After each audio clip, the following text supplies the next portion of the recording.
NDA కూటమి ప్రభుత్వం ఏర్పడి ఏడాది పూర్తయిన సందర్భంగా తిరుపతిలో జనసేన వేడుకలు నిర్వహించగా ప్రతిపక్ష వైసీపీ వెన్నుపోటు దినోత్సవం నిర్వహించింది. ప్రతిపక్ష వైసీపీ పీడ విరుగడైందని జనసేన సంబరాలు చేసుకుంది. ఇక దీనిపై మరింత వివరాలు మా ప్రతినిధి మునిరాజు అందిస్తారు.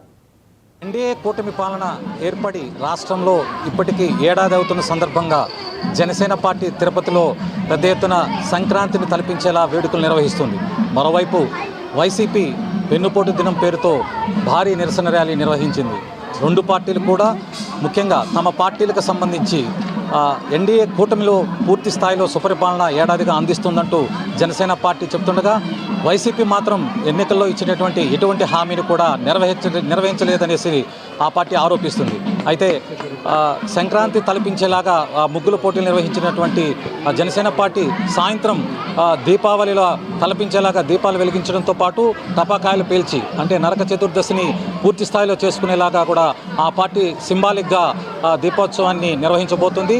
ముఖ్యంగా వైసీపీ పీడ విరగడై ఏడాది అవుతుందంటూ కూడా అధికార కూటమి చెందినటువంటి జనసేన ఆరోపిస్తుంది. ముఖ్యంగా వైసీపీ చేసినటువంటి 5 ఏళ్ల పాలనలో చేసినటువంటి అరాచకాల్ని ప్రజలు ఇప్పుడిప్పుడే మర్చిపోతున్నారని, అయితే వైసీపీ వెన్నుపోటు దినం పేరుతో నిర్వహిస్తున్నటువంటిది నిరసన ర్యాలీలన్నీ కూడా కేవలం ప్రచార ఆర్భాటానికి మాత్రమే తప్ప ప్రజల్లో ఎటువంటి స్పందన లేదనేసి చెప్పి ఆ పార్టీ స్పష్టం చేస్తుంది.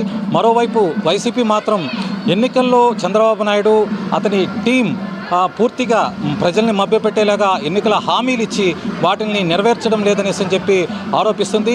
ఈ ఆరోపణలను నిరూపిస్తూ తన బలాన్ని అంటే ఏడాది తర్వాత తన బల ప్రదర్శనలాగా ఈ వెన్నుపోటు దినోత్సవాన్ని వైసీపీ నిర్వహించింది.